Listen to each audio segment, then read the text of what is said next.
Good morning, class. Today we will discuss the next topic of the chapter, that is reconstruction.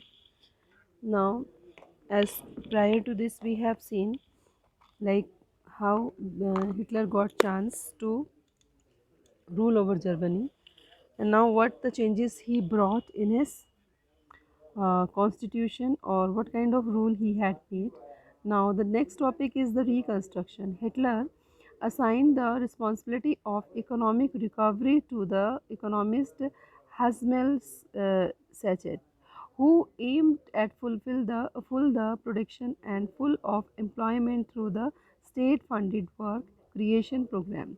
अब यहाँ पर क्या होता है, क्या इसने एक अपना इकोनॉमिक्स जो था, फाइनेंस मिनिस्टर भी जिसको कह सकते हैं, वो इसने अपना एक अपॉइंट किया और उसने एक इसको वायदा दिलाया कि एम्प्लॉयमेंट फुल एम्प्लॉयमेंट आए, ठीक है, और स्टेट जो है वो अच्छे प्रोग्राम बनाएगा. And this project produced the famous German super highways and the people's car and Volkswagen. उसने ये भी कहा कि यहाँ पर इतने सुपर हाईवेज बना दिए जाएंगे जिस पे कि वॉल्क्सवैगन कार दौड़ेगी. मतलब हर एम्प्लॉयड को एक गाड़ी और एक सैलरी देने की उसने प्रॉमिस किया. In foreign policy also Hitler acquired quick success. He pulled out the league of nation in 1933 and reoccupied the Rhineland in 1936. और दोबारा से जो उसके खोए हुए इसकी जो लॉस्ट टेरिटरीज थी वो इसने रीगेन करना शुरू कर दिया. And integrated Austria and Germany in 1938 under the slogan one people one empire one leader. किस स्लोगन के साथ कुछ शुरू किया? एक तरीके के लोग हों, एक ही एम्पायर हो और एक ही लीडर हो. मतलब हमें और ज़्यादा कुछ नहीं चाहिए. One person can rule better.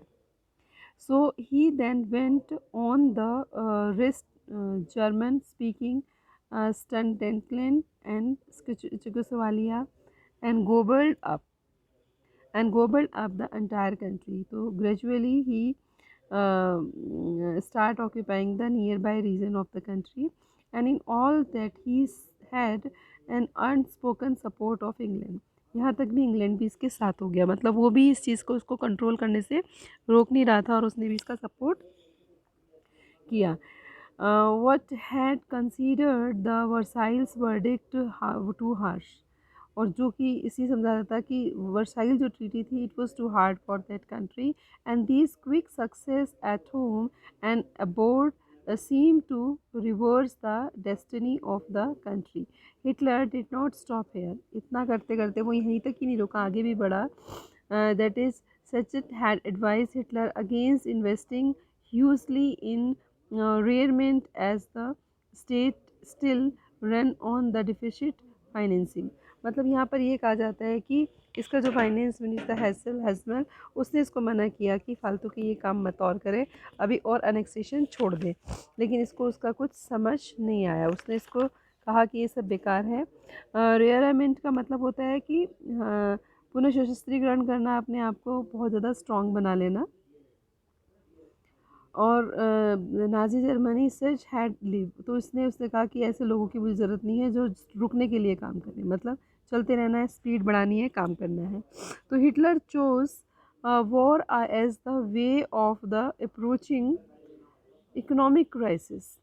अब यहाँ पर क्या होता है कि मतलब इकोनॉमिक यहाँ पर थोड़ा पैसे की इसको कमी लगने लगती है. तो resources were to accumulated through the expansion of country.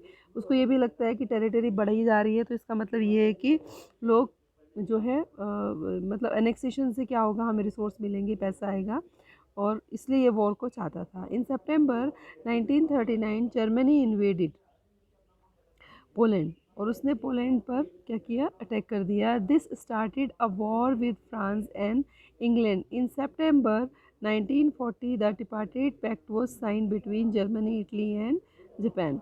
अब क्या होता है कि जब इसने फ्रांस और इंग्लैंड के साथ भी वॉर कर दिया, तो इसने अपनी ट्रिपार्टेट पैक्ट पास किया. मतलब एक एग्रीमेंट बनाया, जैसे पूना पैक्ट आपको याद होगा. तो इसी तरीके से ये पैक्ट था between Germany, Italy and Japan. Strengthening Hitler's claim to international power. उसका ये था कि हम इंटरनेशनल पावर बन जाएंगे, और जिससे कि हमारे पास मतलब we can rule over the whole continent. So puppet regimes supportive of Nazi Germany, जो पपेट रिजीम्स थे मतलब जो जिनके अंदर पावर कम थी, उन्होंने नाजी को सपोर्ट कर लिया। And Nazi were installed a large part of Europe, अब ज़्यादातर हर जगह पर नाजी की ही पार्टी थी। And by the end of 1914 Hitler was at the Pinnacle of the power, और ये भी कहा जाता है कि 1940 के अंत तक हिटलर की ये सब शक्तियाँ अपनी चरम सीमा पर थी। तो इसमें इतना ही करते हैं, नेक्स्ट वीडियो में इन 2 पैराग्राफ को डिस्कस करेंगे। ओके।